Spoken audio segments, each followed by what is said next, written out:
넘겨가면서 고전시가만 볼 거야. 고전시가가 5작품밖에 안 되고요. 현대시는 10작품이나 됩니다. 그런데 고전시가가 긴 가사들이 많기 때문에 먼저 긴 거부터 처리를 해놓자는 이야기입니다. 그리고 현대시는 뒤에서부터 거꾸로 올라옵니다. 뒤에서부터 거꾸로가 낯설고 좀 어려운 작품들이 있고요. 앞으로 갈수록 유명한 작품들이 있는데 선생님 유명한 작품부터 해야 되는 거 아니에요? 유명한 작품 어디선가 전에 한 번씩 배워봤어. 그래서 낯선 작품부터 처리해 나가도록 할게요. 여러분들 근데 동영상으로 보려면 또 순서 처리랑 복잡한가? 그냥 순서 그러니까 고전시가 먼저 할게요. 먼저 얘는 솔직히 버리고 싶어. 훈민가라고 하는 작품은 근데 가볍게 그냥 뭐라고 생각하면 되는 거야. 워밍업 정도라고 생각하고 읽어보기만 하도록 하자. 우리 이거 정상적으로 수업하면 사실은 선생님이 삼강오륜 같은 거라든지 동양 철학 같은 걸 다 적어가지고 정리를 해주는데 오늘은 시간 관계상 가볍게 봐야 되기 때문에 하지는 못하고 말로만 해줄게. 삼강이 뭐가 있어? 충, 효, 열이라고 하는 것이 있습니다. 그 다음에 오류는 많이 알고 있지요. 그리고 여러분 이거 하나 기억합시다. 우리가 고전시가에는 6가지 주제의식이 있는데요. 처음에는 뭐가 있습니까? 자연친화. 그 다음에 두 번째가 뭐가 있습니까? 자연친화 플러스 또 뭐도 있어? 약간은 영분지정, 구국충정 이런 것도 있고요. 그 다음에 두 번째가 이별의 정한. 그 다음에 세 번째가 유배가사 계열의 영분지정, 우국충정 또는 사군자 계열의 지조, 절개 이런 것들을 다루는 작품들이 있고요. 네 번째가 인생무상이라든지 삶의 한탄 같은 거 있죠. 이런 주제의식 계열이 있고요. 다섯 번째가 교훈 훈계입니다. 의외로 교훈 훈계의 내용이 많습니다. 그리고 여섯 번째가 비판 풍자입니다. 요즘 한동안은 비판 풍자 쪽이 잘 안 나왔는데 요즘 모의고사를 보면 수능에서 간민가가 출제가 되면서 간민가가 비판 풍자거든요. 그래서 간민가 출제되면서 요즘 비판 풍자 장르의 고전시가도 많이 등장하고 있고요. 한시 쪽의 비판 풍자가 원래 되게 많습니다. 그런데 교훈 훈계의 성격을 갖는 시들은 어떤 특징을 나타내냐면요. 교훈 훈계는 대부분 이 사람들이 쓰는 사람들이 양반이야. 그래서 유교 사회의 어떤 덕목 있죠. 유교 사회의 덕목들을 설파하고 플러스 알파로 일단 뭐하라? 근면, 검소 이런 것들을 또 권장합니다. 근면, 검소 내지는 협동 뭐 이런 것들 있죠. 이런 것들 권장하는 내용이 뭘로 드러나는 경우가 많아? 이 맨 밑에 명령이나 청유형 어미로 드러나는 경우가 많습니다. 다시 교훈 훈계 같은 경우에는 뭘로 드러나는 경우가 많다? 명령이나 청유형으로 드러나는 경우가 많고. 그러면 빠르게 한번 읽을게요. 아버님 날 낳으시고 어머님 날 기르시니 두 분 곧 아니면 우리 고전에서 곧, 옷 뭐 이런 조사겠지. 시연 뒤에 들어가 있으니까 강조해주는 보조사라고 생각하면 됩니다.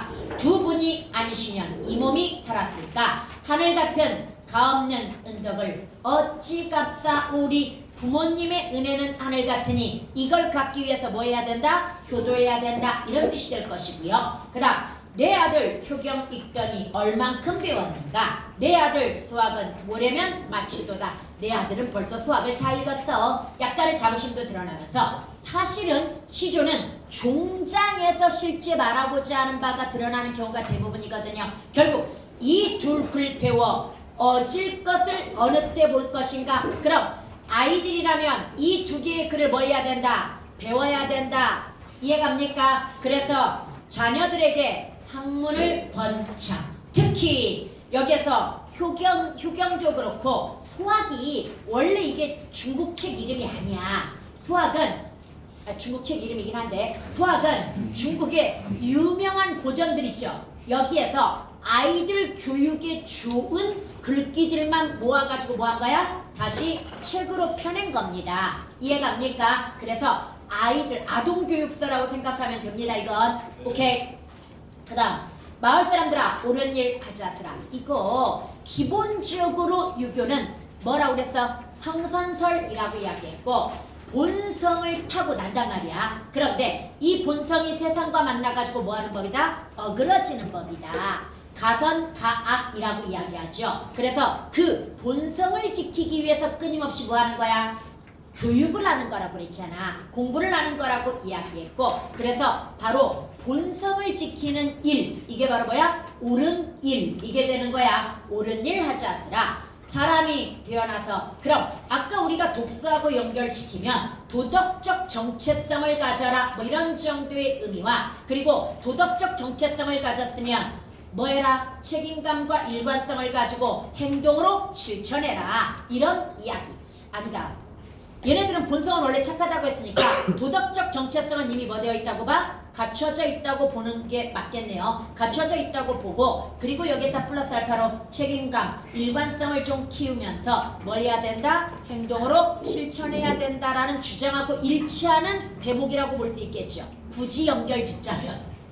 아, 니네들은 독서하고 문학을 잘 연결을 안 짓는데, 또 최종호 쌤 트레이드 마크거든.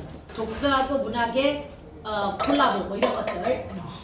그다음 사람이 태어나서 옳지고 못하면 아까 고시 고조사라고 이야기했습니다. 마소가 말과 소야 짐승이나 따르겠느냐, 이런 이야기가 되는 겁니다. 즉 도덕적 실천에 이르지 못하면 뭐에 해당이 된다? 짐승이나 똑같다. 그다음 그 뒤에 그래서 올바른 행동을 권유하고 있고요. 팔목 쥐시거든 두 손으로 바치리라. 나갈 때 계시거든 막대 들고 쫓으리라. 이건 노인네들이 힘이 없으니까 일어날 때 누군가에게 의지하는 거지. 그래서 팔목을 잡으면 두 손으로 뭐야? 받쳐가지고 일어나게 돕거나 움직이도록 거동을 도와드린다는 이야기가 되겠고요. 그 다음 나갈 때 계시면 막대가 지팡이야. 지팡이 들고 뒤를 쫓아가서 늘 보호해드린다는 그런 이야기입니다. 향음추. 원래 마을에서 어르신들을 위해서 술잔치를 할 때가 있거든요. 그럼 그런 거 즐기면서 답한 후에 매셔가려 하노라. 부모님 내지는 노인을 극진히 뭐한다는 이야기야? 모셔야 된다, 이런 이야기가 되는 겁니다. 이건 효도 쪽도 될 수 있고 플러스 알파로 뭡니까? 장유유서라고 해가지고 어른을 극진히 모시는 그런 내용이라고 볼 수도 있습니다. 단순히 내 부모만 이렇게 모시는 게 아니라 노인이라고 한다면, 어른이라고 한다면 모두 이렇게 극진히 모셔야 된다는 그런 정도의 의미가 될 것이고요. 그 다음 가장 유명한 건 이겁니다. 연시조들도 딱 뭐야? 한 수만 나오는 경우가 되게 많거든요. 이것도 이 수는 되게 많이 나옵니다. 오늘도 다 새거다. 봄이 메고 가자더라. 즉 날 새자마자 뭐 하자는 얘기야? 농사 지으러 가자는 이야기가 되겠지요. 그럼 얘도 사실은 뭐에 해당이 됩니까? 근면에 해당이 됩니다. 내 눈 다 메거든 내 눈 좀 메어주마. 뭐하라는 얘기야? 상부상조하라는 이야기가 되겠고요. 올길에 뽕 따다. 날이 새자마자 나가서 돌아올 때까지 끊임없이 노동을 하라는 이야기. 그래서 다시 한번 뽕 따다가 집에 와서는 누에 먹여보자스라라고 해가지고 근면을 권장하고 있다라고 하는 거 이해갑니까? 여기는 검소는 안 나타나. 근면, 상부상조와 근면을, 이런 걸 권면 이렇게 이야기하거든요. 부지런할 것을 권하다, 이런 이야기가 되는 거야. 권면이라고도 이야기합니다. 여기까지. 국민과는 어려운 거 없습니다. 가볍게 그냥 뭐라고 생각하면 되는 거야? 워밍업이었다고 생각하면 되는 거고요. 그 다음에 두 번째 고전 시가로 넘어가 보게 되면, 두 번째는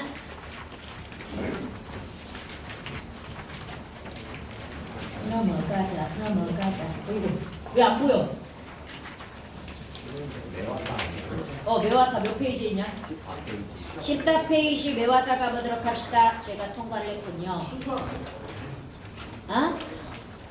14페이지라고 써있으면 안 되고 중간에 내가 집어넣은 페이지가 있으니까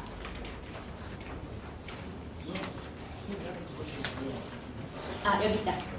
페이지로 14페이지는 맞아. 봅시다. 매화사는 가장 유명한 부분이 바로 이 수죠.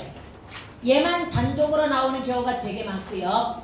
이건 일단은 매화를 뭐 한다는 얘기야? 예찬하는 노래라는 이야기야. 그런데 언제나 쌤이 했던 이야기 있어. 어떤 대상을 예찬하고 동경한다라고 하는 건 그 대상을 담고 싶다는 이야기이죠. 그럼 대부분 매화를 예찬했다는 건 매와 같은 무엇을 추구한다? 바람직한 삶의 추구로서 결국은 매화가 여기에서 지조, 절개, 충신을 의미할 거란 말이지. 그럼 나도 지조와 뭘 지키고 살겠다? 절개를 지키고 살겠다라고 하는 바람직한 삶의 추구에 해당이 되는 그런 시라고 볼 수 있습니다. 이해갑니까? 다시 1차적으로는 매화를 예찬하는 거고 이렇게 매화를 예찬하고 동경했다는 건 나도 뭐처럼 살겠다? 매화처럼 살겠다. 이런 정도의 의미로서 우리 남신의주 유동 박시공방이라고 하는 작품에서도 어두우는데 하이안이 눈을 맞을 즉 시련 속에서도 부정적 현실 속에서도 꿋꿋하고 깨끗하게 살아가는 갈매나무를 생각한다는 건 갈매나무처럼 살고 싶다는 이야기가 되는 거고 여기도 똑같이 뭐처럼 살고 싶은 거야? 눈 속에서 피어나는 매화처럼 고고한 절개를 가지고 살고 싶다 이런 정도의 의미라고 볼 수 있겠지요. 이해갑니까? 그럼 보자. 어리고가 여리고라는 뜻이야. 어리석다 아닙니다 이거.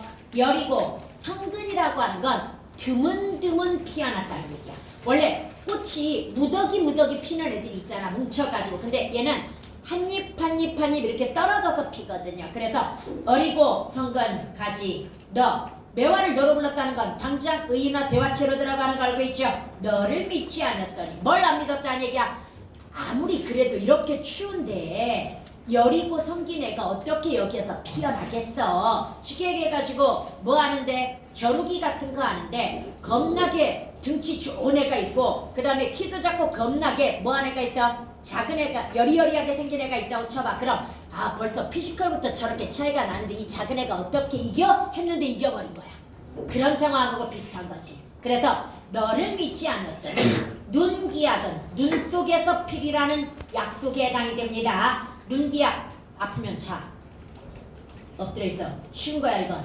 능이 지켜 두세송이 피었구나. 촛불 잡고 원래는 촉 잡고 가까이 사랑할지 암양 이게 바로 매화의 향기라고 그랬지요. 매화의 향기조차 부동 뜰붙자야. 떠서 돌아다닌다. 움직일 동자야. 떠서 돌아다니는구나. 그윽한 향기가 더욱 좋구나. 매화가 피어난 것도 좋은데 매화가 그윽한 향기까지 뿜어내고 있어 너무 좋구나. 이런 이야기가 되면서 예찬적 태도를 드러내고 있고요. 그럼 이건 곧 나아가 나도 이러한 시련 속에서도 고고한 절개를 가지고 살아가야 되겠구나. 이런 의도도 해당이 된다라고 하는 거 이해갑니까? 그 다음 두 번째 빙자옥질이여 눈 속에 내로구나. 가만히 향기노와 황원어를 기약하니 아마도 아치고절은 너뿐인가 하노라. 그냥 여기는 예뻐 매화 예뻐 이 말이야. 끝. 빙자옥질이 매화 가리켜. 그 다음 아치고절도 매화 가리켜. 그럼 빙자옥질같이 예뻐 이 말이야. 아치고절같이 아름다워 이 말이야. 끝.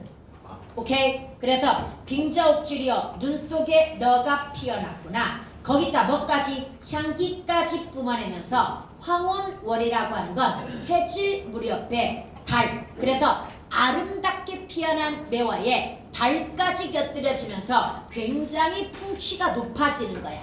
이해갑니까? 황혼월을 기약하니 아마도 아치고절은 너뿐인가 하노라. 우하고 높은 절개를 가진 건 너뿐인가 하노라. 그래서 아름답고 그 다음에 고매한 뭐 이런 정도의 의미를 반복해서 이야기하고 있는 거야. 예찬하고 있는 거야. 그 다음 동쪽 누각에 얘도 요즘은 심심찮게 나옵니다. 동쪽 누각에 숨은 꽃. 왜 숨었어?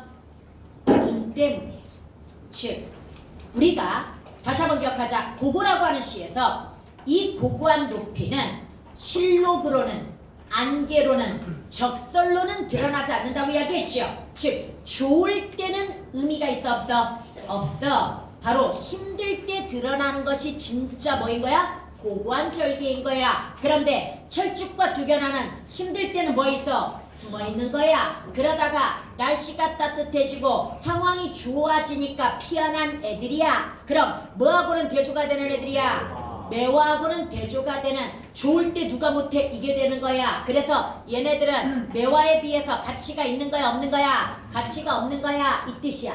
이해갑니까? 다시 동쪽 누각에 숨은 꽃이 철쭉인가 두견화인가? 온 세상에 눈이 오늘 즉 눈이 시련인데요. 이렇게 시련이 닥쳤을 때는 숨어 있다가 이런 얘기가 되는 거야. 나중에 따뜻한 봄이 왔을 때 꽃을 피워가지고 자기들 스스로 자랑하는 어리석은 것들 뭐 이런 얘기야. 제 어찌 감히 피리. 이때 제가 철쭉 두견한데 얘네들은 이 추운 날은 필 수 있다 없다? 없다. 알게라. 알겠구나. 이 알게라가 그래서 깨달음이야. 알겠구나.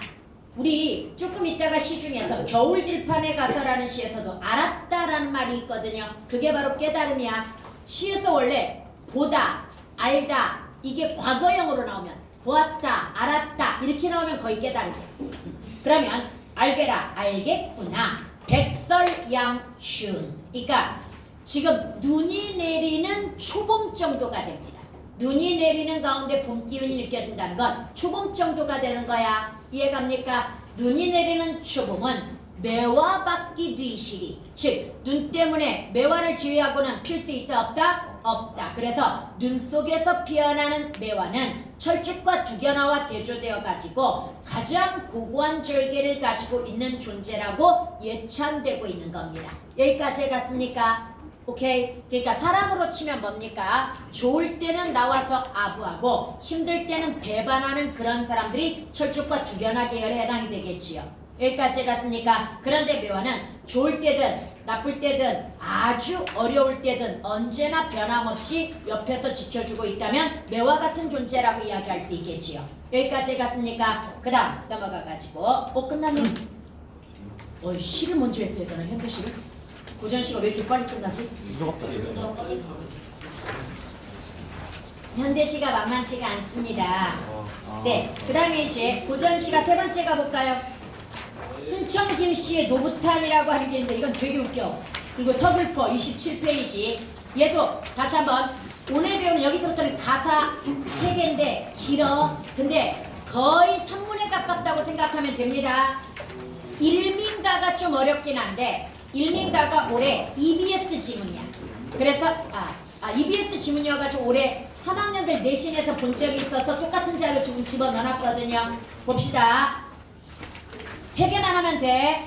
노부타는 노가 늙을 노자에다가 부가 지어미, 즉 우리가 아내라고 하는 거 지어미, 늙은 아내의 한탄 이런 이야기가 되겠지요. 우리 뭐 이런 거 있습니다. 탕군가라고 하는 작품이 있거든요. 탕군가라고 하는 것이 무엇을 한탄한다? 가난을 한탄하는 노래가 되겠고요. 그 다음에 과부가라든지 노처녀가라든지 아니면 뭐 봉선화가라든지 여자들의 삶의 한탄. 자, 과부라든지 노처녀는 혼자 사는, 그러니까 조선시대에 남존 여비가 존재하는 세상에서 여자 혼자 세상을 살아가야 되는 어떤 고달픔 같은 걸 드러낼 것이고요. 그 다음에 원래 사시사 봉선화가가 대표적으로 허난설원이라고 하는 작가의 작품으로서 역시 여자들이 독수공방하는 어떤 외로움 같은 거 이런 거 드러내는 시들이 있고요. 그 다음에 하여간 삶에 대한 한탄. 아까 주제의식 중에 이게 4번째에 해당이 되죠. 인생무상 내지는 여자들의 뭐가 나타난다? 삶의 한탄이 나타난다. 남자들은 삶의 한탄이 잘 안 드러나고 오히려 그냥 남자들은 인생무상 쪽이야. 그런데 여자들은 워낙 여자들이 불리한 시대에 살다 보니까 여자들의 삶의 한탄이 의외로 많이 나타나는데 그 중에 한 작품이 지금 여기 등장한 거야. 그런데 읽어보면 참 불쌍하긴 합니다. 이거 60대에 썼답니다. 읽어볼게요.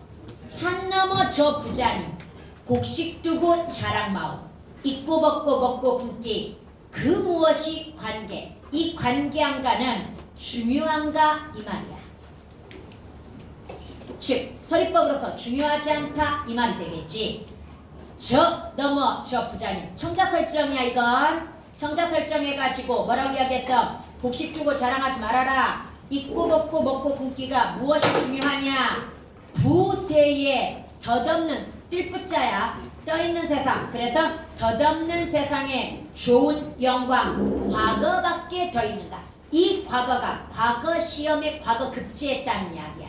이해갑니까? 과거 급제. 쉽게 얘기하자. 너희 집은 부자라고 하더라도 네 아들내미 공부 뒤지게 못해가지고 대학도 못 가잖아. 우리 아들 우리 집 가난해도 이번에 서울대 뭐 의대 갔어. 이거하고 똑같아. 뭔 말이지 얘가? 서울대 의대 갔어. 이 말하고 똑같아. 그 다음 그 뒤에 그래서 남편의 과거 급제를 자랑하고 있는데요. 안타깝게도 이건 과거의 생각입니다. 현재는 생각이 바뀌었습니다. 과거 별로 중요하지 않아. 그거야. 왜? 사람은 경험해봐야지. 그 뒤에 하물며 모인 사람 한결같이 하는 말. 이때 모인 사람은 남편이 과거에 급제해가지고 육아행렬 왜 고향에 내려와가지고 어사 못 쓰고 말 타고 행차하는 거 있잖아. 그래서 그 육아행렬 할 때 사람들이 모여가지고 아우 저 사람은 정말 아마 이 사람이 과거를 원래 과거가 선생님이 속과가 있고 대과가 있다는 건 여러 번 이야기했었죠. 속과는 1차로서 그냥 예비시험에 해당이 되고요. 지방시에 해당이 됩니다. 여기에 합격해야 뭐 할 수 있다고 그랬어? 대과를 치를 내지는 성균관에 들을 자격을 얻는다고 이야기했죠. 그런데 바로 1차, 2차를 한 번에 붙은 거야 이 사람. 뭔 말인지 얘가 다시 원래는 속과에 합격했다고 하더라도 3년, 5년, 10년, 20년 막 이렇게 공부해야 대과에 합격할까 말까 한데 이 사람은 뭐 했다는 얘기야 지금 한 번에 붙어버렸다는 이야기야. 그래서 하물며 남편의 육아행렬에 모인 사람들이 한결같이 하는 말이 1년에 대소과 평생 끼짝 다 못하니 아니 1년에 속과 대과를 다 통과하는 사람이 어딨어. 이거 정말 대단한 거고 얘는 추격에서 이 말은 뭐냐면 출세가 눈앞에 있다는 얘기야. 이렇게 훌륭한 사람이니까 이 사람은 뭐 할 거야? 탄탄대로일 거야. 그래서 벼슬도 굉장히 빨리 올라가고 돈도 되게 많이 벌 거야. 이렇게 사람들이 얘기를 했던 거야. 그래서 뭐 했던 거야? 기대했던 거지. 뭔 말이지? 얘가 출세에 대한 어떤 사람들의 말 때문에 출세에 대한 기대를 가지고 있었다는 얘기야. 그래서 자신을 어리석은 부녀라고 이야기하는 거야. 다시 뭘 가지고 있었어? 출세할 거라고 하는 기대가 나중에 생각해보니까 뭐였다라고 하는 거? 어리석었다는 거. 육아행렬에 모인 사람들이 하는 말 듣고 그래 이제 곧 남편 높은 벼슬 자리에 오를 것이고 우리 집은 부귀영화를 누릴 것이다 라고 하는 기대감을 가지고 있었던 것 같아. 그런데 이게 어리석다고 하는 걸로 봐서 지나고 나니까 아마 그게 이루어지지 않았을 가능성이 높지요. 어리석은 분이 그 말을 믿었더니 벼슬길에 못 올라서 귀향이라고 나왔지만 얘는 귀양인 듯합니다. 귀향은 고향으로 돌아가다이고요. 귀양은 유배당하는 건데 이 사람 북쪽으로 유배를 당하거든요. 북쪽 변방으로 유배를 당하기 때문에 귀향을 간 거야. 벼슬길에 못 올랐다는 거. 그럼 벼슬길에 올라가지 못했다 이 말은 아니야. 벼슬길에 나가자마자 승진도 못하고 즉 벼슬 1년 8개월 만에 하급관리잖아 그러면. 근데 하급관리고 승진도 못해본 채 뭐 했다는 이야기야? 유배를 당했다는 얘기야. 여기에 정확하게 이 사람이 왜 유배를 당했는지는 알 수 없습니다만은 원래 조선시대의 유배는 그냥 비일비재했죠. 줄 잘못 써도 가고 그 다음에 뭐 말 한마디 잘못해도 가고 그 다음 편 잘못 들어도 가고 뭐 이러던 거다 보니까 당파 싸움에 밀려가지고 유배를 당하지 않았을까 이렇게 추정이 되고요. 여하튼 지은 죄 없건만 누하시니 누가 누했어? 임금이 누하시니 천은 일세. 근데 반어법인가? 지은 죄 없어. 근데 임금이 누해가지고 귀향을 갔어. 그런데 이걸 천은이라고 그랬어. 반어법인가? 고전은 사실 반어나 역설 같은 거 잘 안 쓰고요. 이걸 천은이라고 생각한 건 지은 죄 없건만은 임금이 노하셔서 죽음을 면치 못할 뻔했다. 이 정도의 의미일 것 같아. 이해갑니까? 죽음을 면치 못할 뻔하였으나 그래도 목숨은 부지해가지고 귀양 간 것이 오히려 임금님의 뭐로구나? 은혜로구나. 그러나 여기에는 깊은 남편 출세에 대한 기대가 뭐 되었어? 좌절되었다라고 하는 걸 보여주는 살짝 반어적인 느낌도 없지 않아 있어. 이해갑니까? 그 다음 그 뒤에 머나먼 변방길에 가내온의 비지로다. 팔고 남은 적은 밭을 또 한 자리 한단 말인가? 아니 이제 공부 스바라지 끝나고 뭘 줄 알았어? 돈 벌어올 줄 알았더니 유배당해가지고 유배지까지 가는데 한 달이고요. 그 다음 유배지도 정해진 게 없다고 그랬잖아. 그 유배지에서 뭐 해야 돼? 방 한 칸 얻어가지고 지내야 되는데 그래도 돈 있는 양반들이 조금 살만하지 그렇지 않으면 유배지가 굉장히 극악하거든요. 그래서 아마도 가는데 오는데 또는 유배지에서의 삶에 약간은 뭘 보태야 돼? 돈을 좀 보태야 됐겠지요. 근데 이 집이 원래 가난해가지고 뭐 했어? 남아있는 논밭 팔아가지고 뭐 했다는 이야기야? 유배 생활을 조력하다 보니 더욱 가난해졌다. 이런 정도의 의미가 되고요. 야야 집중. 한 번에 끝내야 돼. 이거 다시 할 생각하지 마. 알았지? 그리고 사실 너네는 문제를 풀어봤을 거야. 공부하는 애들이니까. 근데 정확하게 이런 뜻인지 몰랐잖아. 대충 봤잖아. 그러니까 한 번에 끝내자. 이미 예습된 작품이니까. 집에 가서 또 볼 생각하지 마세요. 그 다음 그 뒤에 이제는 남은 전지 논밭이라는 얘기야. 영농이나 하지 아니 귀양 갔다 와가지고 이제 벼슬길도 막힌 것 같아. 그래서 영농이라고 하는 건 농사에 힘쓰고자 하니 어릴 때 엇나간 임. 이게 우리 누앙사하고 차이지. 누앙사에서는 돌아와가지고 노비도 없고 소도 없지만 내가 농사 짓는 걸 부끄럽게 생각해 안 해. 상황에 따라서 내가 양반이지만 농사 짓는 걸 부끄럽게 생각하지 않고 농사를 지어보려고 노력을 하지요. 그런데 이 남편은 어릴 때 엇나갔다는 건 어릴 때부터 단 한 번도 농사를 지어본 적도 없고 양반으로서의 어떤 권위의식도 뼛속까지 새겨져 있을 겁니다. 그래서 아니었지. 양반이 농사를 짓는단 말인가? 아니었지 남자가 부엌을 들어갈 수 있단 말인가? 이러면서 이 가난 속에서도 방 안에 앉아가지고 책이나 읽고 있는 그런 종자였다는 얘기야. 이해갑니까? 그래서 어릴 때 엇나가님을 내어이 길들이리. 그럼 이런 짐은 다 누가 책임져야 되는 거야? 여자가 살림을 먹고 사는 걸 책임져야 되기 때문에 더욱더 힘들게 되는 겁니다. 쉽게 해서 가장이 존재하지만 가장이 부재하고 있는 그런 집안이나 마찬가지인 거지요. 이해갑니까? 그래서 그 다음 아무 마을 아무댁은 어떤 아내는 자기 가장 자랑말이 자기 남편을 가장말이 여기서부터는 이 아무 마을 아무댁의 말을 인용하는 거야. 그래서 어디까지가 이 사람의 말인지 정확하게 알아야 되는데요. 아기 때 스승 따라 천자문과 유학을 배우더니 가난에 놀랐는지 책을 묶어 시렁에 얹고 괭이 메고 호민지어 논 메고 밭을 가고 여름에 수고하고 가을에 타작하니 집안 식구 배불리고 환고 세금 걱정 없네. 이 아기 신선인가 과거하여 무엇하리. 여기까지가 아무댁 여자의 말이야. 이 여자가 뭐라고 하냐면 아이고 과거 그런 거 다 필요 없어. 먹고 사는데 뭐 도움도 안 되고 우리 남편 봐봐. 우리 남편도 양반 집안으로서 어렸을 때부터 글깨나 읽었단 말이지. 그런데 집안이 가난하니 가장으로서의 책임감 느끼고 그냥 공부 포기하고 열심히 농사 지어가지고 지금 이렇게 우리 풍족하게 살고 있잖아. 아이고 지금 먹고 사는 게 중요하지 뭐 명분이 중요해 과거가 중요해 뭐 이러면서 자랑했다는 이야기야.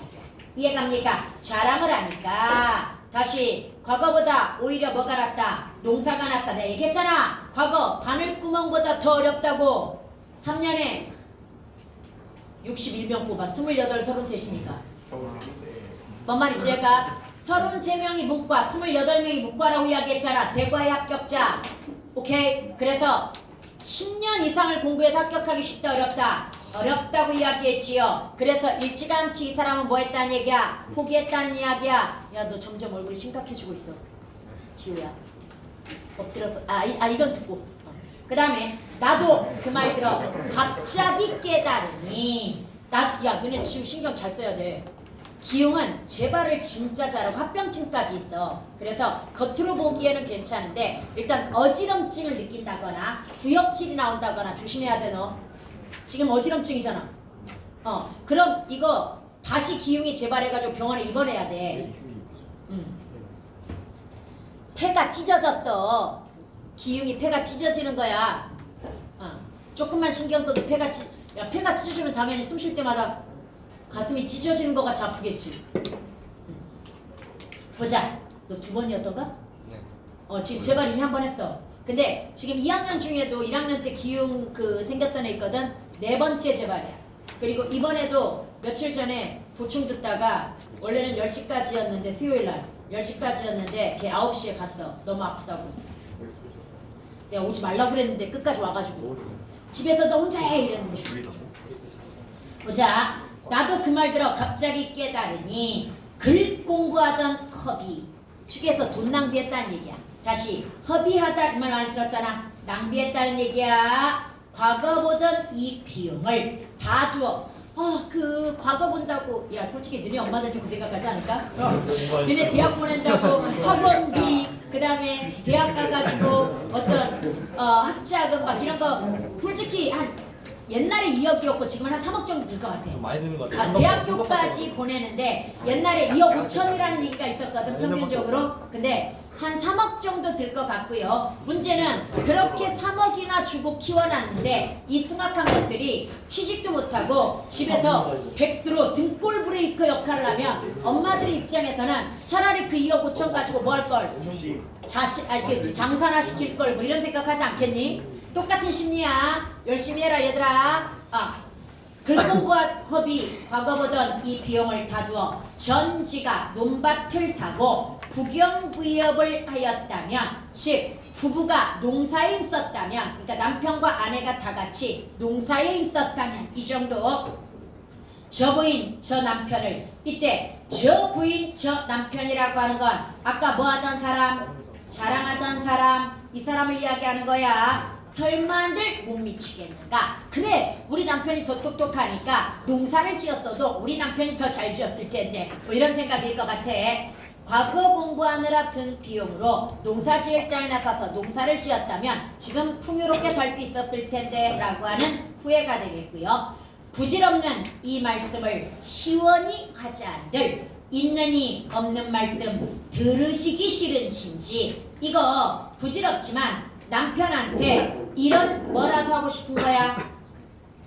이게 남편이야. 남편에게 이런 투정이라도 하고 싶은 거지. 그런데 마루이 문 안으로 들이시지 않으시니 뭔가 좀 얘기하려면 뭐 나가라고 하거나 회피하거나 뭐 이런다는 이야기야. 남편은 아내의 푸념 때문에 아내를 지금 뭐 하고 있는 거야? 회피하고 있다고 봐야 되겠고요. 초당에 손님 가고 고요히 계실 적에 또 대부분 양반 집안은 사랑방이라고 해가지고 남자만 혼자 쓰는 방에 손님들이 왔다 갔다 한단 말이지. 이게 옛날 벼슬아치였으니까 뭐 인사차 들른다든지 이런 사람들도 있을 거란 말이지. 그런데 손님 가고 고요히 혼자 계실 때에 손자딸, 아까 60대라고 그랬어 이거. 손자딸 옆에 끼고 부엌 문을 여니, 원래 좀 집이 작으면 부엌 쪽에서 방 쪽으로 약간의 유리창 같은 문이 달려 있거든요. 그 문을 이야기하는 거야. 운문을 여니. 그래서 왜 부엌에서 밥상 들고 밖으로 나와가지고 방으로 들어가는 게 아니야. 그냥 부엌하고 방하고 연결된 뭐가 있어? 문이 있어가지고 그걸로 바로 밥상을 넣어주는 그런 형태가 되는 겁니다.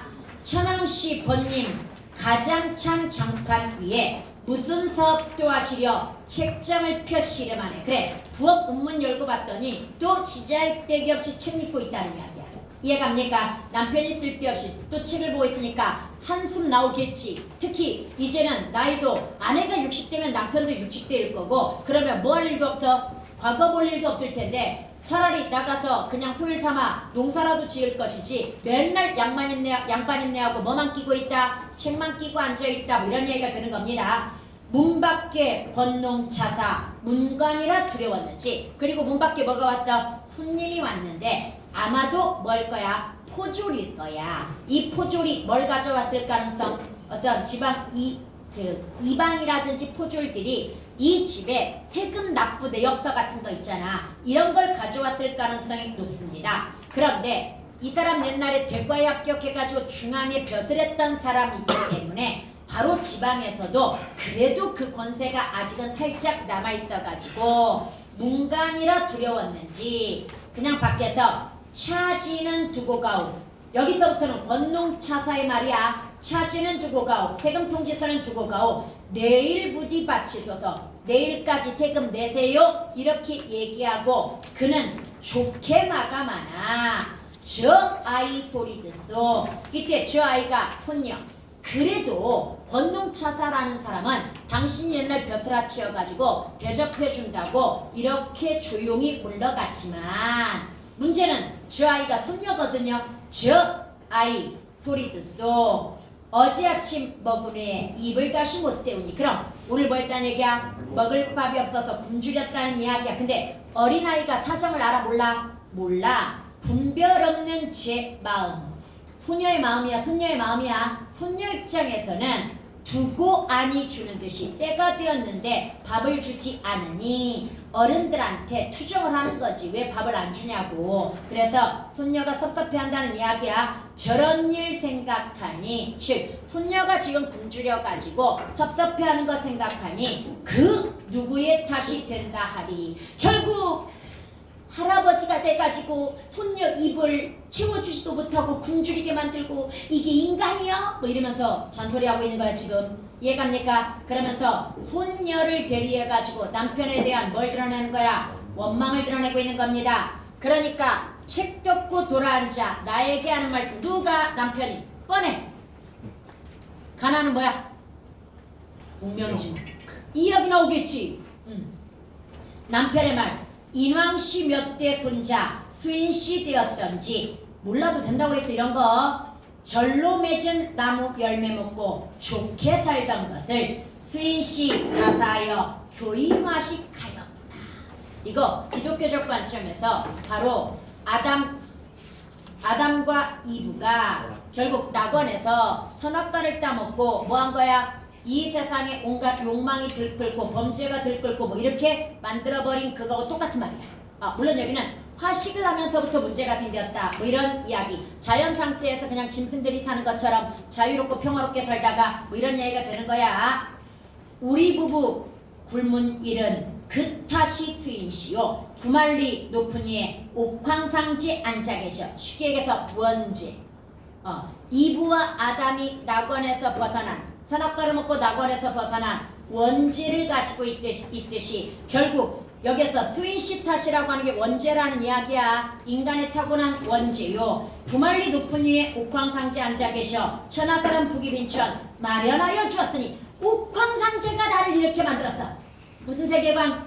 운명론적 세계관이 되는 거야. 굶은 탓 물으련들 어이야. 그래서 원망하려면 옥황상제한테 원망하고 그 다음에 이유를 물으려면 옥황상제한테 물어야 되는데 어떻게 올라가? 이 말이야. 어이하여 올라가리 탓 물어 무엇하리 하늘만 기다리요. 하늘만 기다린다라고 하는 건 그래 지금 가난이 하늘의 뜻이란다면 언젠가는 또 하늘이 나에게 좋은 기회를 주시겠지. 그래서 결론적으로 운수가 좋아지기를 뭐 한다는 얘기야? 기다린다라고 하는 그런 이야기가 되는 겁니다. 그러면서 뭐 문자 쓰겠지. 세옹지마라고. 나쁜 일이 있으면 뭐 좋은 일도 있고 좋은 일이 있으면 나쁜 일이 있는 게 세상사 아닌가. 이렇게 내가 지금 힘든 건 다 하늘의 뜻이고 조만간 또 하늘이 나에게 좋은 기회를 주지 않겠는가. 뭐 이러면서 큰 소리 하겠지. 이해갑니까? 그 다음 그 뒤에 구태여 저상제님이 무록인이라고 하는 거. 이 녹이 녹봉이야. 녹봉이 없는 사람. 그럼 이 사람이 벼슬아치이긴 했는데 귀양 갔다가 물러나가지고 직책을 받지 못하여 녹봉 없는 벼슬아치 양반으로 지내고 있다. 뭐 이런 정도의 의미인데요. 무록인을 내었을까? 다 하늘의 뜻이 있는 게지. 뭐 이렇게 이야기하는 거야. 오케이? 나도 이 말 듣고 말하여 무익하요. 뭐가 무익해? 남편한테 얘기하는 게 무익하다는 얘기죠. 도대체 남편한테 얘기해가지고 해결되는 게 없어. 그래서 차라리 허수아비한테 얘기하는 게 낫지. 동네 강아지한테 얘기하는 게 낫지. 이게 되는 거야 지금. 그래서 그 뒤에 무익하오 문 닫고 돌이켜 생각하니 오냐 어이하리. 그런데 역시 조선시대야. 나도 어쩔 수 있어 없어? 없어. 남편에 대한 원망과 불만은 가득하지만 이 현실을 어쩔 수 있다 없다? 없다라고 하는 현실 수능 태도입니다. 오냐 어찌할 것인가. 세상에 굶고 먹고 그러다가 과거도 못한 사람 많으니라. 그러면 가난하면서 뭐도 못한 사람, 과거에 급제 못한 사람도 있는데 우리 남편은 그래도 가난하지만 과거에라도 급제해봤으니까 여기에 위안 삼아가지고 그냥 또 살아가야 되는 거 아닐까. 아 배고파 이런 이야기 정도가 되는 거야. 여기까지 이해 잘 갔습니까? 노부탄 한 번에 끝내라고 그랬다. 2개 남았어. 그 다음에 이제 그 다음 쫙 넘어가가지고 솔직히 고전시가 안 해주려고 그랬는데 그냥 한다. 일민가입니다. 여러분 일민가는 이번 EBS에 들어가 있었고요. 여러분 학교 내신이기도 했습니다. 3학년 보도록 하자. 일단 일민은 솔직히 한가로운 백성이라고 하는 의미를 해석하는 게 좋습니다. 그런데 한가로운 백성이라고 하더라도 뒤로 쫙 넘어가 봐. 찾았어? 한가로운 백성이라고 하더라도 그냥 한가로운 백성이 아니야. 학식과 뭐가 있어? 덕행이 있어. 충분히 능력이 있음에도 불구하고 세상에 나서지 않고 묻혀 지내는 사람을 뭐라고 한다? 일민이 되는 거고, 결국 자신이 뭐가 되는 겁니까? 일민이 되는 겁니다. 여기에서는 내가 학식도 높고 능력도 있지만 세속으로 나아가지 않고 자연에 뭐하고 있다는 얘기야? 묻혀 살고 있다라고 하는 뜻인데, 우리는 지금까지 보통 뭘 배웠습니까? 자연 친화, 벼슬에 나아갔다가 물러나가지고 자연에 묻혀가지고 한가롭게 살아가는 그런 긍정적인 모습을 봤거든요. 그런데 여기 같은 경우에는 바로 혼탁한 현실로부터 벗어나고자 하는 사대부에 뭐가 드러난다? 갈등과 고뇌가 드러나는 그런 작품으로서 남인으로서 서인의 득세. 그럼 이거 뭐야? 정파 싸움인 거야. 그래서 박해를 받고 바로 그런 혼탁한 현실 속에서 아예 그냥 뭐해? 벼슬을 버리고 자연에 묻혀 살고 있는 그런 화자의 이야기입니다. 이해갑니까? 구성. 일단 출사가 벼슬이라고 그랬고요. 은거은처가 자연에 나아가는 거라고 그랬고요. 서사는 벼슬을 놓고 낙향하게 된 과정을 그려내었는데 우리 이거 나옵니다. 부문에. 그 다음에 본사. 자연 속에서 유유자적하는 삶을 사실적으로, 여기는 좀 중략되어가지고 약화되어 있고요. 결사. 임금에 대한 그리운 마음과 축복, 만수무강을 기원하는 내용이 나오고, 나도 자연을 벗삼아 위안을 삼아 살아가고자 하는 그런 태도가 나타나게 됩니다. 이때 임금에 대한 그리움을 영분지정 우국충정으로 드러내는데, 뭐 이런 것들은 이제 참고를 한번 해주도록 하고요. 표현상의 특징. 고향에서의 소박한, 그럼 소박하면 안빈낙도 안분지족은 기본일 거고요. 구체적 행위를 통해 표현하고 있고, 현지의 삶에 만족하면서 자연에서 보내겠다라고 하는 의지가 있지만 그래도 현실적 고뇌를 완전히 떨쳐낼 수는 있다 없다? 없는 그런 작품입니다. 설이 대꾸 영탐 적어주는 고전의 기본값인 거 알죠? 그 다음에 중국고사 인용이 좀 많이 되어 있고요. 그 다음에 여기는 중요 부분은 이따가 마지막으로 마무리 지어볼게요. 이번에 EBS에서 나왔던 부분과 여러분의 모의고사 부분이 정확히 일치합니다. 그래서 그냥 EBS 거 분석한 거 가져왔습니다. 오케이, 보도록 합시다. 이 몸이 늦게 나서 세상에 할 일 없어. 이때 한가하게 살아간다는 얘기인데 벼슬하지 않았거나 또는 벼슬에서 물러났거나, 다시 세상에 할 일이 없다라고 하는 건 세상이 세속이잖아. 그럼 세속에서 할 일이 없다는 건 벼슬하지 않았거나 뭐 했거나 벼슬에서 물러났거나를 의미하는 거야. 이 사람은 벼슬에서 물러난 겁니다. 다시 이 사람은 벼슬에서 뭐 한 거다? 물러난 사람입니다. 왜 물러났겠어? 당파 싸움 때문에 자의반 타의반 물러나게 됩니다. 이해갑니까? 강호가 자연이죠. 강호에 임자되어 풍월로 늙어가니, 자연 속에 늙어가니 물회 형복. 이때 물회가 자연이야. 자연에서 즐기는 복 내지는 그냥 즐거움. 이해갑니까? 없다이 아랴마는 이게 바로 상충곡과 차이죠. 상충곡에서는 바로 살림에 묻혀있어 지락을 모를 것과 지극한 즐거움을 모를 것인가, 풍월주인 되었으라라고 해가지고 자연에 묻혀 사는 즐거움에 대단히 만족하면서 엄청 크게 느끼고 있잖아. 그런데 이 사람은 물론 자연 속에서 한가롭게 살아가는 것이 즐겁지 아니한 것은 아니지만, 이 말이야. 이해갑니까? 즐겁지 아니한 것은 아니지만 돌이켜 생각하니 애달픈 일이 많구나. 즉 생각해보니까, 그러니까 다시 내가 지금 물러나서 자연에 묻혀 사는 것이 즐겁지 않다는 건 아니야. 그래도 생각해보면 참 애달픈 일이 많아. 이런 얘기가 되는 거야. 생각해보면 그럼 과거를 뭐 한다는 얘기야? 회상한다는 이야기이죠. 그래서 여기까지 오게 된, 자연에 묻혀 살게 된 과정이 애달프다는 이야기야. 이해갑니까? 아니 벼슬 또 피해가지고 잘 먹고 잘 살다가 늙어가지고 때 되어가지고 정년퇴임해가지고 퇴사해가지고 시골에 묻혀가지고 살아가는 상춘국이나 뭐 같은 면왕장가 같은 태도 얼마나 좋아. 나도 그렇게 살고 싶었지만 과거길에서 만만하지가 않았다는 얘기야. 정말 힘들었다는 이야기야. 그래서 어쩔 수 없이 자연에 묻힌 거야 이 사람은. 이해갑니까? 그래서 벼슬길에서 어려움을 회고하고 있고요. 만물의 귀한 것이 사람이 으뜸인데 내 그 중에 남자 되어 누가? 내가. 다시 만물의 으뜸이 사람이고 사람 중에서도 내가 뛰어났다는 이야기야. 내가 이목충명 갖춰 삼겨. 즉 내가 무척 뭐했어? 똑똑했어. 자화자찬하고 있는 겁니다 지금. 내가 무척 똑똑했고 평생에 먹은 듯이 일신부기. 이 말은 여기에서 한번 정리합시다. 항상 쌤이 하는 얘기 있습니다. 자연 친화에서 분명히 세속을 멀리하고자 하는데 또 한편으로는 세속에 대한 뭘 보여? 미련을 보인다고 이야기했습니다. 그런데 그 세속의 의미가 뭐라고 그랬습니까?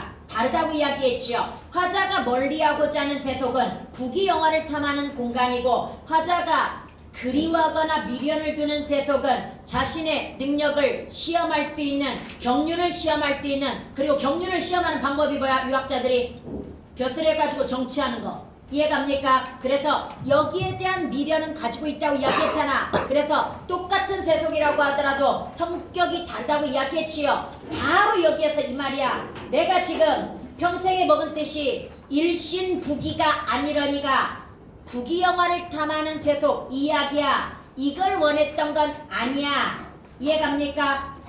두 번째 세속이시오. 자신의 경륜을 실험하면서 백성을 위해서 일할 수 있는 기회를 얻고 싶었던 거야. 뭐 이런 얘기인가요 여기가. 그래서 세월이 훌쩍 가고 지업의 때를 늦춰. 이때 지업은 학업의 뜻을 품는 건데 이게 좀 늦어졌다는 이야기가 되겠고요. 백수공명. 그래서 흰머리. 내가 얘기했잖아. 과거 급제 쉬워 어려워? 30대, 40대, 50대. 그래서 최고령이 90대도 있다고 그랬잖아. 과거급제가. 근데 난 그거 믿어지지가 않아. 역사책에 근거가 남아있긴 한데 90대에 과거급제 해가지고 일했을까? 하여간 백수가 흰머리니까 늙어서 드디어 뭐 했다는 얘기야? 간신히 벼슬했다. 이런 정도 이해하면 됩니다. 백수공명을 겨우 불어 이뤄내니 늙어서 간신히 출사했다 이 말이야 지금. 이해갑니까? 근데 또 이 늙었다는 걸 진짜로 막 50대 60대로 생각하지 말고 옛날에는 30만 넘어도 늙었다고 얘기하는 겁니다. 종적이 저하고 세로도 기구하여. 이때 종적이 저하다. 그러면 행동이 두렵다 정도로 해석하면 되는데 왜 두려웠겠어? 아는 게 별로 없잖아. 벼슬길에서 아는 게 별로 없고 그 다음에 세로가 기구했다라고 하는 것은 이것도 역시 가느다란 길이 가기가 힘들었다. 즉 그냥 벼슬길에서 힘들었다 이 말이야. 다시 벼슬 생활이 뭐하지 않았다? 순탄하지가 않았다 이 말이야. 야 벼슬도 솔직히 우리 이런 거지. 백 있고 줄 있고 그 다음에 또 돈도 많고 이런 사람들이 승진하기도 좋고 그 다음에 끌어주고 당겨주고 밀어주고 이럴 텐데 이 사람은 끈도 없고 백도 없는 상태 돈도 없는 그런 상태에서 간신히 늦은 나이에 뭐 했으니 벼슬해가지고 미관말직을 얻었으니 누가 알아주기라도 하고 또 승진하기도 쉬워 어려워? 어려웠겠지. 그래서 다시 벼슬길이 매우 뭐했다?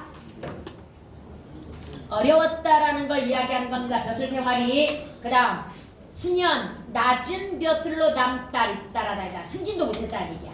이해갑니까? 낮은 벼슬로 남 따라다니다가 미관말직을 전전하면서 개고생했다는 이야기야. 이해가지요? 그 다음 삼춘이 쉬가니 촌초심이 그지였어. 삼춘이도 그냥 봄날의 빛이라고 하는 건데 세월이 빠르게 흘렀다. 이렇게 해석하면 됩니다. 우리 광야에도 뭡니까? 광음이라는 말이 나오고 그 다음에 다른 애들 뭐 영광이 후루라고 염량이 때를 날아 가는 듯 고쳐오니 이런 말 되게 많이 나오는 거 알죠? 세월이 빠르게 흘러가니 촌초심이 그지없어. 이제 나이도 들고 그러니까 부모의 은혜와 사랑에 보답하고자 하는 마음이 그지없었다는 건 고향으로 돌아가 부모님을 모시고 좀 한가롭게 살고 싶었다. 그러면 벼슬을 물러나면 되는 거잖아. 근데 벼슬을 물러나진 않아. 대신 뭐였냐면 동장을 빌어차고 오마를 바삐 몰아 열심히 노력해가지고 뭐했다는 얘기야? 간신히 남주 백리지가 남쪽 지방의 작은 고을이라고 생각하면 됩니다. 여기에 수령 자리를 얻었던 거야. 다시 내가 높이 올라갈 생각은 안 한 거야. 그러나 열심히 일해가지고 능력 인정 받아가지고 조그만 고을에 수령 자리 하나 얻어가지고 부모님 모시고 말년을 보내고 싶었던 거야. 백성들과 더불어가지고 편안하게. 이게 바로 여민 휴식이야. 백성과 함께 편안하게 지내고자 하였다. 나 막 영의정 좌의정 우의정 이런 거 다 필요 없어. 그냥 내 소원은 이거였어. 이 지방에 뭐 수령 자리 하나 맡아가지고 부모님 모시고 백성들과 더불어가지고 편안하게 살고 싶었어. 이 말인 거야. 이해갑니까? 벼슬길에서 개고생하면서 내가 가진 목표는 딱 이거 하나였다는 이야기야. 그래서 정말 더 열심히 일했다는 이야기야. 그리고 드디어 뭐 했어? 수령 자리를 얻었던 거야. 오케이? 여기까지 해갔죠? 그런데 이마흰 오진범이 어디서 나타났는고? 내가 시골 수령되어서 좀 편안하게 살아보려고 했는데 범이 나타나가지고 깽판을 쳤다는 얘기야. 근데 진짜 범이 아니야. 얘는 비유입니다. 바로 서인 출신의 암행어사가 나타나가지고요. 이 사람은 잘못한 게 없음에도 불구하고 파당이 다르다는 거. 이 사람은 남인 출신이거든요. 파당이 다르다는 것 때문에 온갖 트집을 잡아가지고 결국은 뭐 한 거야? 봉고파직 시키려고 하는 거야. 이해갑니까? 그래서 가뜩이나 엷은 환중. 그렇잖아도 벼슬에 대한 미련이 컸어? 욕망이 컸어? 작았어? 작았어. 하루아침에 죄되거나 우리 요즘 하는 말로 팍식했다는 얘기야. 그렇잖아도 조금 있던 정 다 떨어졌다는 얘기야. 벼슬길에 대한. 뭔 말인지 알겠지요? 그래서 다시 상징적 암시로서 아멘와사의 트집으로 결국은 자의반 타의반 벼슬에서 뭐하게 되었다? 물러나게 되었다라는 이야기입니다. 그 벼슬에서 물러난다는 걸 젖은 옷 벗어놓고 한관으로 갈아쓰고. 이때 젖은 옷이 벼슬길인데요. 왜 젖은 옷이야? 비 맞아서. 비 맞았다는 게 무슨 말이야? 어려웠던 벼슬길. 이해갑니까? 고생스러웠던 벼슬길은 이제 뭐 했어? 벗어버렸다는 이야기야. 그리고 황관은 백성들이 쓰는 평범한 관이야. 그럼 뭘로 돌아왔다는 얘기야? 벼슬아치에서 평민으로 돌아왔다는 이야기야. 갈아쓰고 채 하나 떨쳐지고 호연이 돌아오니. 그래서 내가 뭐 이거 아니면 못 먹고 살겠어. 이까짓 거 벼슬 그렇잖아도 벼슬에 대한 정도 없었는데 내가 더러워서 그만둔다 하고 그만두고 돌아왔다는 얘기야. 그래서 자연에 묻혀 살고자 했다는 이야기야. 여기는 내용이 명확하죠? 산천이 의구하고. 그래서 처음에는 진짜 변함없는 산천이 산천과 송죽이 나를 뭐 해주는 것 같았어? 반겨주는 것 같아서 오히려 뭐라고 생각했어? 잘 들어왔다. 뭐 이렇게도 생각을 했을 거란 말이지. 시비를 찾아들어 삼경은 그냥 책입니다. 살인문을 찾아들여 삼경을 다스렸다라고 하는 건 뭐하고 지냈다는 얘기야? 책 읽으면서 지냈다는 이야기이고 금서일실이 이 안이 내 분인가. 여러분 자연 플러스 음악 플러스 책 뭐 이런 거 있죠? 이런 거 같이 나온다고 이야기했는데 그래서 검은 구와 책이 있는 방이면 나는 뭐해? 만족해. 그 주변에 뭐도 있어? 자연도 있을 테니까. 그래서 자연과 책을 벗삼아 내가 한가롭게 소박하게 살아가는 것에 만족했다. 그래서 내 분이라고 생각했다. 이 말이야. 이해갑니까? 근데 이건 초반이지. 초반에는 돌아오면 아 좋아 마음도 편하고 아 자연도 좋고 한가롭고 뭐 이러겠지. 여하튼 자족적 태도가 나타나고 있고요. 앞내에 곡이 났고 뒷매에 약을 기야. 아주 익숙하지요? 어디서 봤습니까? 상춘곡에도 뭐 나와? 조서. 답청하고 그 다음에 욕기하고 산채하고 그 다음에 조수하세. 기억나죠? 똑같은 말이야. 곡이 났고 뒷묘에 약을 기어.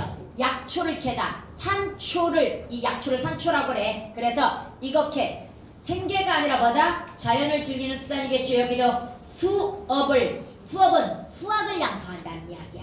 애들 데려다 가르친다는 얘기야. 삼아 연년을 보내더니 몇 년을 보내노니 인생 지락이 이밖에 또 없도다.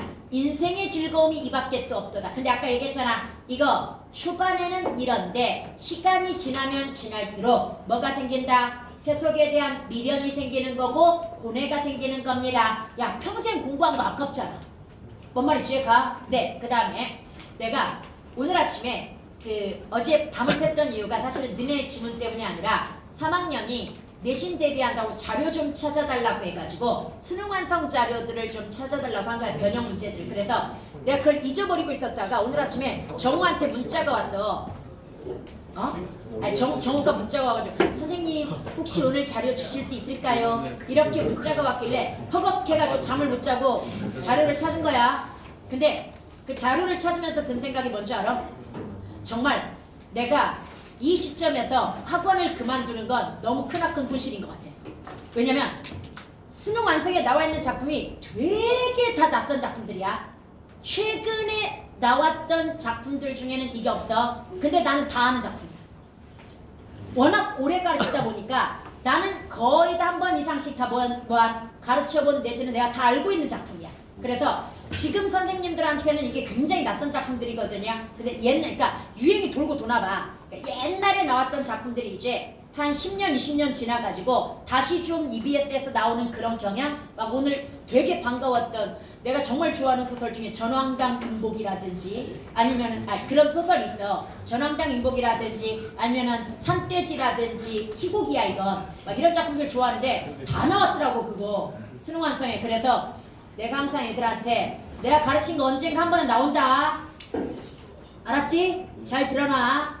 그래가지고 와 이거 가르칠 수 있는 쌤 얼마 안 되는데 내가 가르쳐야 되는데 이 생각하면서 죽을 때까지 강의해야지 뭐. 보도록 합시다. 그 다음에 박잔의 술을 부어 알맞게 먹으며 이제 중반에서는 자연에 묻혀가지고 소박하게 살아가는 삶에 만족하는 태도가 등장하지만 시간이 흘러가면서 약간 뭐가 생겨난다? 세속에 대한 미련, 영분지중, 우국충정 등이 생겨난다고 이야기했습니다. 그 뒤에 박잔이라는 말 조심하세요. 박주, 박잔 모두 맛없는 술, 그래서 막걸리 계열이고요. 소박한 삶을 드러냅니다. 박잔의 술을 부어 알맞게 먹은 후에 수조가를 길이 읊고, 수조가니까 노래 일종이겠지요. 길이 읽고 혼자 서서 흔들대니 호탕한 미치능을 행여 아니 남이 알겠는가. 여기도 아직은 자연 속에서의 즐거움이에요. 뱃놀이하고 돌아온 겁니다.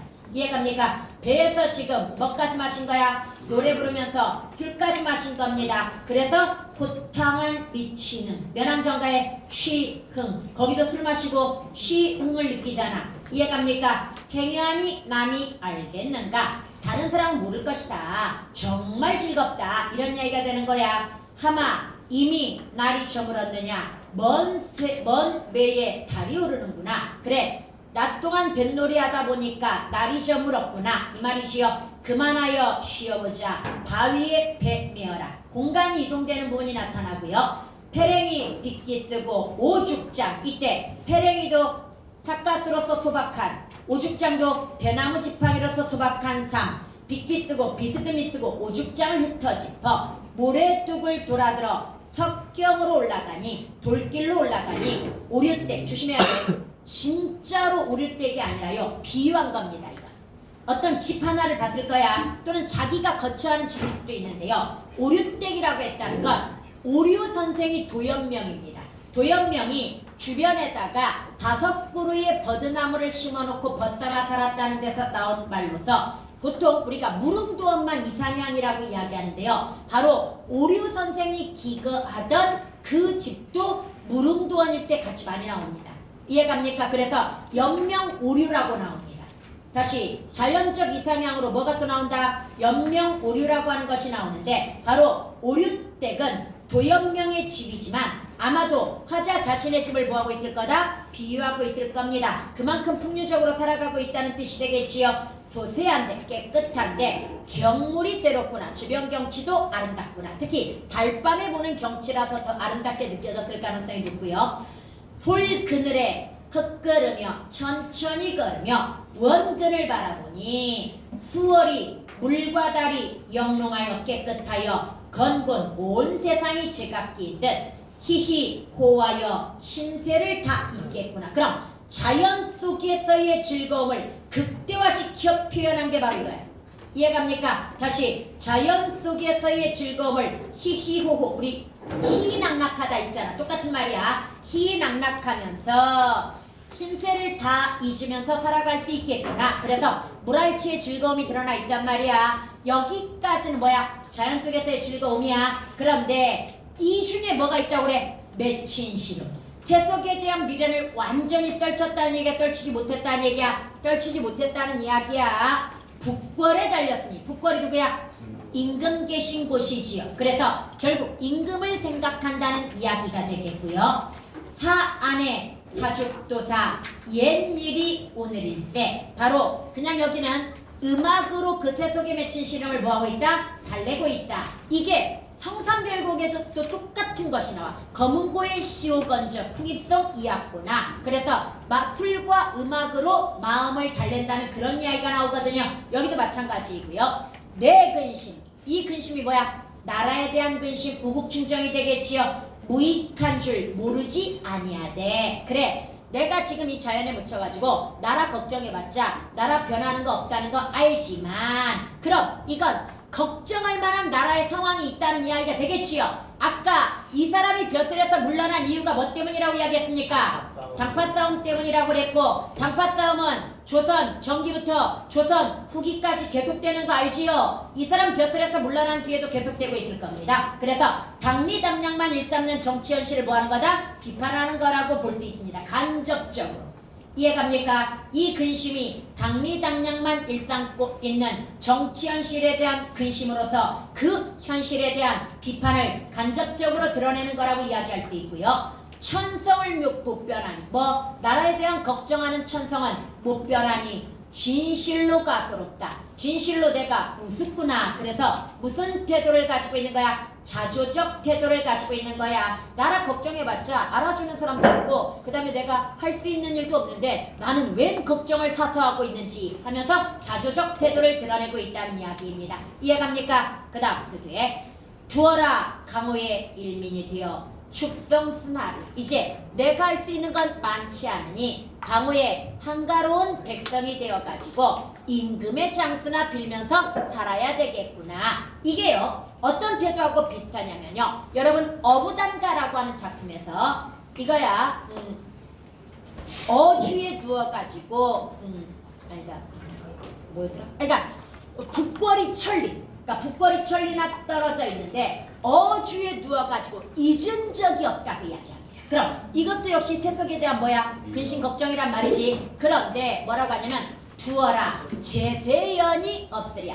내가 아니더라도 세상을 구할 자가 없겠느냐. 그럼 나는 이 근심에서 좀 벗어나 그냥 자연에 묻혀 살고 싶다. 이런 태도가 되는 거고, 여기도 마찬가지야. 내가 나라에 대한 근심 걱정은 되게 많지만 이런 것들이 무익하다고 이야기하죠. 별 뾰족한 수 있어 없어? 없으니 그냥 나는 지금 그대로 나라는 걱정되지만 자연에 묻혀가지고 임금의 만수무강이나 빌어야 되겠구나. 이런 이야기 정도가 되는 겁니다. 여기까지 해갔습니까? 이시 라스트 하나 남았습니다. 넘어가세요. 넘어갔어요. 그러니까 앞에 논 앞에를 넘겼구나. 농민가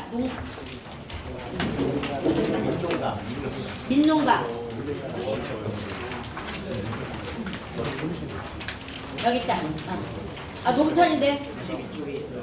22쪽 여기 있다. 여기 보자. 근데 얘는 좀 애매해. 뭐가 애매하냐면 제목만 보면 권농, 농사를 열심히 짓자라고 하는 이야기야. 그런데 내용을 보면 우리 혹시 고공가라는 작품 아는 사람 있습니까? 고공가가 임진왜란 직후에 초토화된, 그러니까 황폐화된 이 조선의 현실 속에서 당리당략만 일삼으면서 당파싸움만 일삼고 있는 게으른 신하들에 대한 비판을 농사일에 빗대어 가지고 이 신하를 뭐라고 한 거야? 신하들을 머슴이라고 해가지고 빗댄 내용이 있거든요. 그래서 그건 사실은 농사 이야기가 아니라 뭐에 관한 이야기야? 게으른 신하들에 대한 비판이야. 이해갑니까? 그래서 우의적 기법이거든요. 그런데 얘는 그 경계가 애매해. 어떻게 보면 우의적 기법으로 정치 현실을 비판하고 있는 것 같은데 어떻게 보면 진짜로 농사를 열심히 짓자라고 권하는 것 같기도 하고 일단 그래서 애매하다는 얘기야. 뚜렷하지가 않은데 일단 그래서 해설을 찾아봐도 해설도 되게 간단히 나와. 사대부는 농부의 삶을 가치 있게 바라보며 농부가 해야 할 일을 강조함과 동시에 정치 현실을 농사의 상황에 빗대어 비판하는 주체로 그래서 부당한 세정과 어려운 민생 비판, 농사에 매진하기를 당부. 그래서 농사의 측면에서만 해석할 수도 없고 그 다음에 정치 현실의 측면에서만 해석할 수도 없는 좀 애매한 경계의 작품이기 때문에 나오기를 쉽지 않을 거야. 빠르게 한번 정리합시다. 저기 가는 저 농부들아 이내 농가 농사 노래라는 이야기야. 살펴듣소. 나라에 믿는 근본 우리 백성 그 아니며 우리 백성 믿는 근본 인해농사 아니겠는가. 크고도 저 큰 섬 천하대본 이뿐이라. 그래서 전통적으로 농자천하지 대본이라고 해가지고 농사를 뭘로 삼았어? 근본으로 삼았던 거야. 그러면 농민이 가장 일단 뭐 한 거야? 중요한 거지. 그래서 심지어 산업공상이라고 해가지고 선비 다음으로 농사를 중히 여겨가지고 두 번째로 집어넣었던 거지요. 이해갑니까? 반일항의 좋은 씨앗 일궈 묵힐자리 살펴 농사 준비 이 모춘에 때 지키기 글써무라. 여기까지는 일단 진짜 농사일 같아. 여기까지는 그래 좋은 씨앗 뿌려가지고 뭐 하는 거야? 이거 옮겨 심을 자리 미리미리 잘 준비해가지고 농사 잘 지어라. 때 놓치면 안 된다. 이것도 굉장히 상투적인 거야. 농사는 때가 굉장히 중요하거든요. 그래서 봄에 때를 놓치면 안 되니까 적절히 때를 봐가지고 그때그때 할 일을 부지런히 해라가 기본이야. 농사를 권장하는 노래에서는 그게 기본이거든요. 그래서 그와 비슷한 내용이야. 여기까지는. 그런데 문노라 나라 조세 뜬금없이 무슨 이야기가 나왔어? 조세 이야기가 나왔습니다. 하은추 나라 이름입니다. 하나라 은나라 주나라. 우리가 맨날 쌤 이야기하는 요순우탕 들어봤죠? 태평성대를 뭐라고 합니까? 요순우탕이라고 이야기하죠. 그거하고 비슷한 거야. 이거. 하은주와 어떠한고 어떠해? 겁나게 다르겠지. 그런데 원래 처음부터 겁나게 다른 게 아니었다는 얘기야. 하은주는 다시 한번 태평성대니까 이때는 농민들이 살기가 좋았을까 어려웠을까? 좋았을 거란 말이야. 그런데 이 태평성대와 어떠한 거는 겁나게 다르다. 지금의 나라 조세 제도가 겁나게 달라가지고 백성들에게 뭘 주고 있다? 고통을 주고 있다. 이런 이야기 정도가 되겠지요. 공법, 조법, 조세제는 이건 세종 때의 세금 제도로서 하은 때에 끼친 법이라 주나라 철법은 11지세 수학의 10%만 뭘로 낸다는 얘기야? 세금으로 낸다는 이야기이고 이렇듯 끼친 제도 역대 성조 성스러운 임금 정도로 해석하면 됩니다. 본을 받아 가볍게 부과하면 이유까지 좋으시고 그럼 처음에 세종조 때 만들어 놓은 조세는 하은주의 태평성대 것을 본받아 가지고 백성들이 먹고 살기 뭐 했다는 얘기야? 좋았다는 그런 이야기가 되는 거고 결국은 세금이 적어야 백성의 삶이 뭐 할 수 있다? 윤택할 수 있다라는 이야기가 되는 거야. 그런데 어찌하여 권세 부려? 시간이 흐르고 그 다음에 양반들이 권세를 부리고 벼슬아치들이 권세를 부리면서 세금 구하는 제대로 못 정하고 즉 백성들에게 적절한 세금이 높고 낮음이니까 적절한 세금을 정하지 못하고 더할 세금 오히려 세금만 더 가중되고 있다는 얘기야. 여러 가지 측면에서 우리 족징 인징 이런 거 들어봤잖아. 가족들이 도망가면 가족 세금 대신 내야 되고 이웃들이 도망가면 이웃 세금까지도 대신 내야 되는 그래서 도저히 먹고 살 수 없어가지고 사람들이 삶의 터전을 버리고 도망가는 그게 바로 그 유명한 작년 수능 지문 간민가. 오케이?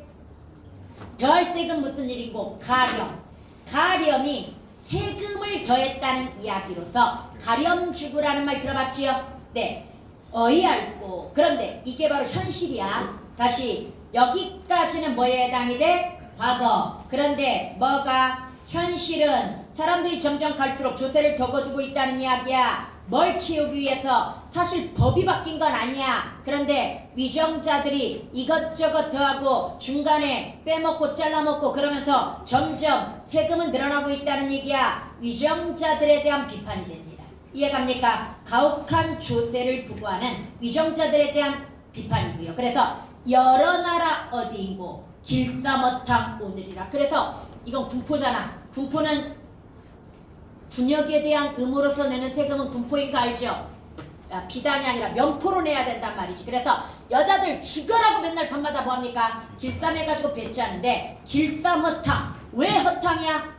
길쌈해봤자 아무리 열심히 해도 세금이 감당이 돼 안 된다는 이야기야. 봄엔 새실 먼저 팔고 여름 곡식 다시 내니 거기에다가 때에 맞춰서 조세를 부과해야 된단 말이야. 그러니까 아니 세금을 거두려면 그러니까 쌀로 세금을 거두려면 가을에 걷어야 될 것이고 그 다음에 또 뭐 하려고 한다면 뭐 군포 같은 거 거두려고 한다면 뭐 때가 있을 거란 말이지. 근데 또 때에 맞지 않은 세금 때문에 오히려 길쌈하려고 했던 실을 팔아야 되는 지경. 그 다음에 여름, 이 여름이 또 굉장히 가난한 시절이거든요. 춘궁기부터 시작되어가지고 가을 쌀 나올 때까지 가난한 시절인데 이때 또 세금을 뭐 하는 거야? 부과해가지고 너무 힘들다는 얘기야. 그러니까 세금 양도 많을 뿐만 아니라 시기 적절하지 못하다 보니 백성들의 고통이 뭐 되고 있다? 가중되고 있다. 이런 이야기가 되는 겁니다. 중엄하다 저조세. 그래서 너무 무겁고 가혹하다 이런 얘기가 되는 거야. 저조세를 어찌하니 두려울까. 그래서 가정맹어호라는 말이 나오는 거야. 가혹한 정치는 뭐보다 두렵다? 호랑이보다 두렵다. 아 농부들아. 근데 왜 여기 없겨? 일단 위정자들에 대한 뭘 비판했어? 가혹한 세금 수탈을 비판했단 말이지. 근데 아 농부들아 농사 때를 놓치게 되면 인해중세 어이할고 번거롭다 사형하오. 이 말은 또 어떻게 보면 야 때 놓쳐가지고 농사 제대로 못 지으면 이 무거운 세금 못 내니까 우리 열심히 농사 지어야 돼. 또 이 말도 되거든. 그러니까 쉽게 산 쪽에서는 세금 부과의 어떤 비판, 세금 부과에 대한 비판을 하면서도 이 세금을 부담하기 위해서는 또 한편으로 농사를 열심히 지어야 된다. 뭔가 좀 이유 배반적이야. 뭔 말인지 이해가? 번거롭다 사용마오. 그래서 표면적으로는 뭘 열심히 지차? 농사를 열심히 지차지만 그래서 이면적으로는 뭐다? 가렴주구를 비판하고자 하는 목적이 아닌가라고 추정이 됩니다. 이해갑니까? 이 사이 저 사이에 섞어핀 저 악초. 악초라고 하는 건 자풀이라는 이야기야. 그러면 이때 여기 뒤에 가면 벼가 나와. 벼가 우리가 목적하는 본 뭐가 되는 거야? 결실이 되는 거고 악초는 그 벼의 생장을 방해하는 것들이거든요. 그래서 여기 같은 경우에는 이 사이 저 사이에 섞여핀 악초 갑자기 또 위적이 돼. 부정한 관료를 의미합니다. 이해갑니까? 어찌 용서할까? 모든 뿌리 제거하세. 즉 농사를 또 열심히 지어가지고 이 약초를 다 뽑아버리세. 백성이 방법이 있나 이게? 하여간 농사 열심히 진짜 표면적으로는 이건데 결국은 현실을 비판하고 있으면서 악초를 제거하자. 부정한 관료를 뿌리 뽑아야 된다. 뭐 이런 정도의 의미라고 볼 수 있고요. 제거 못하면 어이하리. 송이 날묘 이 때문이라. 그냥 송이 날묘는 개고생, 생고생이라고 생각하면 돼. 이거 악처 제거하지 못하면 우리 두고두고 뭐한다? 개고생한다. 이런 이야기 정도가 되겠고요. 상한 새싹 물론이요. 뿌린 씨와 자라는 씨의 가정, 가혹한 정치라. 일단 기본적으로 악초 때문에 원래 씨가 제대로 자라지 못하고 상해버릴 수 있고요. 금년에 못 따면 명년 제초 반드시 그래서 뭐 해야 된다는 얘기야? 악초를 뽑아내야 된다는 이야기이고 새싹 나와도 역시 이 풀들이 영양분을 다 가져가 버리기 때문에 이 새싹이 안 여문다는 건 알곡을 맺지 못한다는 이야기야. 이해갑니까? 그래서 전통적으로 우리 농사 지을 때 지금은 제초제 같은 게 많이 나와 있지만 그런 게 없을 때는 무조건 농사 한 번 지을 때 1년에 10번 이상 뭘 한다? 기음맥이라고 해가지고 잡초 뽑기를 하는 거야. 그래서 표면적으로는 좋은 결실을 얻기 위해서 열심히 뭘 뽑아야 된다? 잡초를 뽑아야 된다는 이야기이고 이면적으로는 바로 이렇게 백성들을 괴롭히는 탐관 오리들을 뭐 해야 된다? 없애야 된다라고 하는 그런 정도의 의미라고 볼 수 있는 겁니다. 이해갑니까? 그 다음에 묘논에 있는 가라지 간신과 어떠하며 조밭에 있는 죽정이 오랑캐와 어떠한고 풍어 뒤에 황충과 도덕대처럼 생기는구나. 이건 바로 가라지가 잡초야. 잡초와 같은 간신. 쭉정이 같은 오랑캐, 황충은 벌레의 일종입니다. 벌레와 같은 도적대. 얘네들이 전부 뭐라고 생각하면 돼? 탐과 놀이라고 생각하면 돼. 그런데 물론 이렇게 생각해. 나눠가지고 생각하면 간신들과 그 다음에 또 뭡니까? 외부 세력과 외세와 그 다음에 도적대라고 하는 건 중간에 수탈하는 지방 이속이나 뭐 이런 사람들도 있을 수 있겠죠. 그래서 여러 종류의 백성들에게 세금을 통해서 고통을 가중하는 그런 세력이라고 볼 수 있는데요.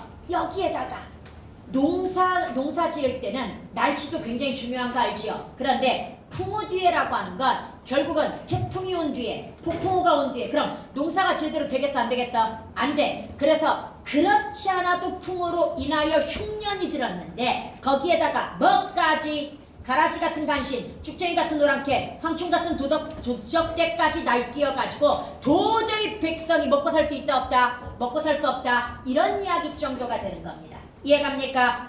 그래서 빼어난 저 큰 벼는 군자처럼 곤고하다. 벼가 제대로 자랄 수 있다 없다? 없다라는 뜻이야. 즉 곤고하다가 원래 형편이 딱하고 어렵다라고 하는 건데 여러 가지 외부적인 요인, 가장 큰 요인은 악초 때문이겠지요. 이해갑니까? 거기다가 설상가상으로 풍어도 겹치고 오랑캐도 문제가 되고 뭐 이런 여러 가지 때문에 뭐하게 되었다? 벼가 제대로 자랄 수 있다 없다? 없다라는 그런 이야기가 되는데 여기에 갑자기 또 인해농부 아니라면 우리 군자 키를 쓰고 갑자기 이 벼를 군자에 빗댑니다. 그러면 벼는 군자처럼 공고하다라고 했을 때 결국 현재 혼탁한 정치 현실 속에서 군자가 제자리를 서기 어렵다. 뭐가? 악초가 무성한 가운데 뭐가 자라기 어렵듯이 벼가 자라기 어렵듯이 뭔 말인지 얘가 이런 의미가 될 겁니다. 군자, 인해농부 아니라면 그래서 우리 농민들이 열심히 잡초 제거해가지고 뭐 하듯이 열심히 농사 지어가지고 벼를 키우듯 군자들도 열심히 이런 악초 같은 탄광을 제거해가지고 키워내야 되지 않겠느냐. 좋은 인재를 키워내야지 않겠느냐. 이런 정도의 의미로 받아들일 수 있습니다. 오케이. 그 다음 넘어가가지고 하자꾸나 인해농사 더욱 바삐 하자꾸나. 그래서 열심히 농사 지어가지고 악초를 다 뽑아내자. 표면적으로 농사 열심히 지어가지고 벼를 키우자. 이면적으로 탄광놀이를 제거해가지고 좋은 인재를 등용하자. 이런 정도의 의미일 것 같아. 오케이. 세금도 내려니와 현인 보필 나눌 수가. 그래 농사 열심히 지어가지고 수확 많이 얻어가지고 세금도 내고 그 다음에 비유적으로 뭡니까? 현인 보필, 어질고 총명한 현자라는 뜻인데요. 좋은 인재들이 더 벼슬에 나아가야 되지 않겠는가. 악초 뽑아내가지고 이런 정도의 의미가 되겠고요. 소인 쫓고 군자 등용, 왕실의 큰 정치라라고 해가지고 올바른 인재를 왕실이 뭐 해야 된다? 등용해야 되는데 그러지 못하는 현실을 간접적으로 뭐 하는 거야? 비판하는 의도도 담겨있는 거지요. 악초 제거, 좋은 벼 재배, 전가, 즉 정가가 농사 짓는 집이라는 이야기야. 이거의 근무로다. 그래서 농사에 빗대어 정치 현실을 비판하고 있다고 볼 수 있고요. 아, 저 농부야 다시 힘써 하자꾸나. 얘도 청유죠. 그래서 교훈, 훈계와 비판의 역할까지 모두 같이 나타나고 있는 그런 작품이 되는 겁니다. 여기까지. 얘는 일목요연하게 아까 좀 애매해가지고 일목요연하게 판단하기는 쉽지 않지만 부분이 뭘 의미하는지는 정확하게 알겠지요? 네, 그런 식으로 혹시 나오면 부분에 이런 것들이 뭘 의미한다는 걸 알고 있으면 응용해가지고 잘 풀어내시기 바랍니다. 오케이? 네, 딱 10분만 쉬었다가